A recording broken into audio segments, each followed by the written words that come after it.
Hello friends, मैं हूं रुपेश वर्मा और स्वागत है आपका mechanical properties of solids series के तीसरे वीडियो में इन एपिसोड नंबर 137। आज के सेशन में हम यंग्स मॉडुलस, बल्क मॉडुलस और मॉडुलस ऑफ रिजिडिटी के बारे में जानेंगे। साथ ही हमेशा की तरह इन कॉन्सेप्ट्स के रियल वर्ल्ड एक्साइटिंग एप्लीकेशंस पर हमारी खास नजर रहेगी। आपको ध्यान हो, पिछले 2 वीडियोस में हमने एक्सटर्नल फोर्स के कारण सॉलिड्स में होने वाले डिफॉर्मेशंस, सॉलिड के अंदर जनरेट हुए रीस्टोरिंग फोर्स और स्ट्रेस स्ट्रेन कर्व के बारे में जाना था। इस दौरान हमने ये भी नोटिस किया था कि सॉलिड्स के इलास्टिक लिमिट के अंदर एक ऐसा रीजन होता है जहां पर स्ट्रेस और स्ट्रेन एक दूसरे के प्रोपोर्शनल होते हैं। राइट। आपको पता है, इस दुनिया के सभी स्ट्रक्चरल और मैन्युफैक्चरिंग इंजीनियरिंग डिजाइन्स के लिए इसी प्रोपोर्शनल रीजन का रिलेशनशिप ही सबसे ज्यादा काम आता है। How exactly? इसे समझने के लिए बस आप इस वीडियो के अंत तक हमारे साथ बने रहिए। सबसे पहले हमें किसी मटेरियल के स्ट्रेंथ को कैरेक्टराइज करने वाले उस मटेरियल के प्रॉपर्टी के बारे में पता कर लेना चाहिए। करेक्ट। इसे मॉडुलस ऑफ इलास्टिसिटी कहते हैं। We discussed it very briefly in the previous video. आपको हुक्स लॉ याद आ रहा है? एक्चुअली हुक्स लॉ में हमें जो प्रोपोर्शनैलिटी कांस्टेंट मिला था उसे ही मॉडुलस ऑफ इलास्टिसिटी कहा जाता है। आप देखोगे किसी भी मटेरियल के लिए प्योर टेंसाइल और प्योर कॉम्प्रेसिव लोड के केसेस में जो स्ट्रेन प्रोड्यूस होते हैं उनका मैग्नीट्यूड एक समान होता है। आसान शब्दों में, अगर आप इस पेन को स्ट्रेच करते हो तो जो डिफॉर्मेशन प्रोड्यूस होता है, ठीक वही डिफॉर्मेशन इसे कॉम्प्रेस करने से भी प्रोड्यूस होने वाला है, प्रोवाइडेड जो अप्लाइड फोर्स है उसका मैग्नीट्यूड एक समान हो। आगे जब हम इस टेंसाइल या कॉम्प्रेसिव स्ट्रेस का लॉन्गिट्यूडनल स्ट्रेन के साथ रेशियो लेते हैं तो हमें यंग्स मॉडुलस की वैल्यू प्राप्त होती है, जो कि आज का हमारा इलास्टिक कांस्टेंट नंबर 1 है। फर्दर किसी भी मटेरियल के लिए यंग्स मॉडुलस की वैल्यू कम है या ज्यादा, इसके बेसिस पर हम आसानी से बता सकते हैं कि उस मटेरियल के लेंथ को कम या ज्यादा करने के लिए कितना ज्यादा फोर्स अप्लाई करना होगा।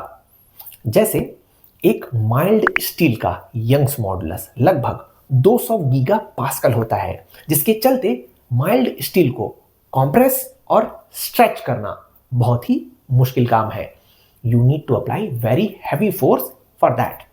वहीं दूसरी ओर एक सिंपल से लकड़ी का यंग्स मॉडुलस 10 गीगा पास्कल से भी कम होता है और यही कारण है कि हम लकड़ी के शेप को इजीली डिफॉर्म कर सकते हैं। यहां पर ध्यान में रखने वाली बात यह है, आयरन, कॉपर, एल्युमिनियम और उनके एलॉयस जैसे कॉमनली यूज्ड मेटल्स और मटेरियल्स में स्टील और उसके वेरिएंट्स का यंग्स मॉडुलस सबसे ज्यादा होता है। और प्रिसाइसली यही कारण है कि इस दुनिया में हमें जहां कहीं भी हाई स्ट्रेंथ की जरूरत होती है वहां पर स्टील ही हमारे काम आता है। अब चाहे वो high wait heavy duty machines हो या हमारे स्टैच्यू ऑफ यूनिटी जैसे सोफिस्टिकेटेड इंजीनियरिंग स्ट्रक्चर्स, इन सब के कोर में आपको स्टील का बना ही फ्रेमवर्क मिलने वाला है। यहां से आगे बढ़ने से पहले हमें एक और कॉन्सेप्ट को क्लियर कर लेना चाहिए।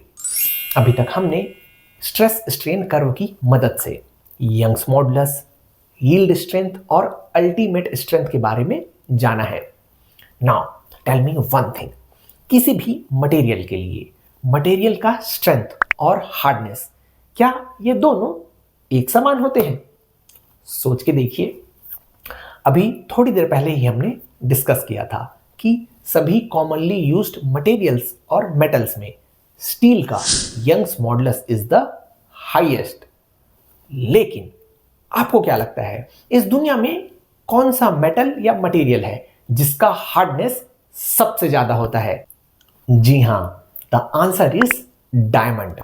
हमारी धरती में पाए जाने वाले कॉमनली नोन सब्सटेंसेस में diamond is the hardest material, क्योंकि डायमंड के एटॉमिक स्ट्रक्चर के अंदर बहुत ही strong carbon carbon bond present होते हैं। इसे याद रखना। नाउ अब एक बात तो साफ है, किसी मटेरियल के लिए स्ट्रेंथ और हार्डनेस दोनों ही अलग अलग प्रॉपर्टीज हैं और इसलिए हमें उन्हें डिफरेंशिएट कर लेना चाहिए, है कि नहीं? सबसे पहले आप इस बात का ध्यान रखिए, किसी मटेरियल के स्ट्रेंथ का मतलब होता है कॉम्प्रेसिव स्ट्रेंथ, टेंसाइल स्ट्रेंथ या शियर स्ट्रेंथ, जो उस मटेरियल के एक्सटर्नल फोर्स को रेजिस्ट करने की एबिलिटी को दिखाता है। विच इंप्लाइज जिस मटेरियल का स्ट्रेंथ जितना ज्यादा होगा वो उतना ज्यादा ही एक्सटर्नल डिफॉर्मिंग फोर्स को रेजिस्ट कर पाएगा। बिल्कुल सही बात है। आसान शब्दों में इसे आप ऐसे भी समझ सकते हो, एक मटेरियल अपने स्ट्रेंथ के दम पर ही अपने आप को एक्सटर्नल लोड के दबाव में टूटने से बचाता है। दूसरी ओर हार्डनेस मतलब किसी मटेरियल की वो प्रॉपर्टी जिसके कारण वो अपने लोकलाइज्ड सरफेस पर होने वाले डिफॉर्मेशन को रेजिस्ट करने की कोशिश करता है। एक बार फिर से सुनिए, हार्डनेस मतलब किसी मटेरियल की वो रेजिस्टेंस प्रॉपर्टी जिसके कारण वो अपने किसी पर्टिकुलर एरिया में कोई डिफॉर्मेशन नहीं होने देता, जैसे मेटल सरफेसेस पर जनरेट हुए इंडेंटेशन या स्क्रैच या फ्रिक्शन के कारण प्रोड्यूस हुआ वियर। मोर सो किसी भी मटेरियल के स्ट्रेंथ को मेजर करने के लिए फोर्स पर यूनिट एरिया मतलब गीगा पास्कल और मेगा पास्कल जैसे यूनिट्स काम आते हैं। वहीं दूसरी ओर मटेरियल के हार्डनेस को एस्टिमेट करने के लिए ब्रिनेल हार्डनेस और रॉकवेल हार्डनेस जैसे स्केल्स का इस्तेमाल किया जाता है। इसे याद रखना। लास्टली, हार्डनेस और स्ट्रेंथ को डिफरेंशिएट करने के लिए आप दो और क्लासिक एग्जांपल्स को हमेशा याद रखना। सबसे ज्यादा स्ट्रॉन्ग कौन होता है? The answer is steel. और सबसे ज्यादा हार्ड कौन होता है? द आंसर इज डायमंड, क्योंकि डायमंड के सरफेस के ऊपर आपको छोटा सा भी स्क्रैच करने के लिए बहुत ज्यादा मेहनत करना पड़ता है। और दोस्तों, यही तो कारण है कि डायमंड बहुत ज्यादा एक्सपेंसिव भी होता है। चलिए आगे बढ़ते हैं आज के हमारे इलास्टिक कांस्टेंट नंबर 2 की ओर, जिसे शियर मॉडुलस या मॉडुलस ऑफ रिजिडिटी भी कहते हैं। और जैसा कि नाम से ही समझ में आ रहा है, शियर मॉडुलस मतलब it's a ratio of sharing stress and sharing strain, जिसे कैपिटल जी से रिप्रेजेंट करते हैं। फर्दर, इस शियर मॉडुलस की वैल्यू को कैलकुलेट करने के लिए आप इस फॉर्मूला का इस्तेमाल कर सकते हो। नाउ यहां पर थीटा की वैल्यू बहुत ही ज्यादा कम है and therefore tan theta can be approximated as theta only.